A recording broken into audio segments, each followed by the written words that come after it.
President Volodymyr Zelenskiy will go to the White House this Friday to push for more support, including for US-made Tomahawk missiles, which would be able to strike deep inside Russia.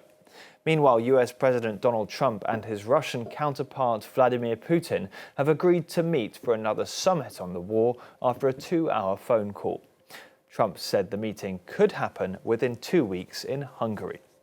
Earlier, we spoke to Fraser Jackson, our Washington correspondent. We still only have a location. We don't really have a date. Donald Trump in the Oval Office after that phone call said that it would probably take place within 2 weeks.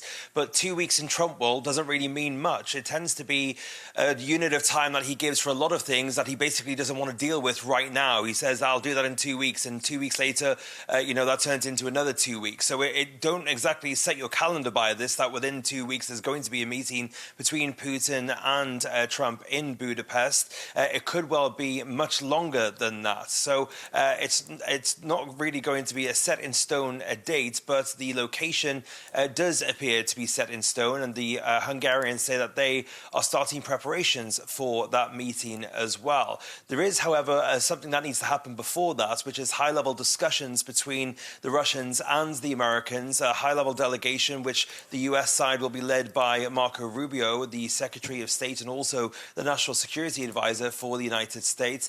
So there is a lot of groundwork for the two countries to lay before the two presidents meet again. Now, all eyes will be on that summit when it takes place, just like they were in Alaska. Arguably both sides will be hoping that more gets achieved than what was achieved in Alaska, which ultimately nothing really came out of, despite a hell of a lot of fanfare over the summer.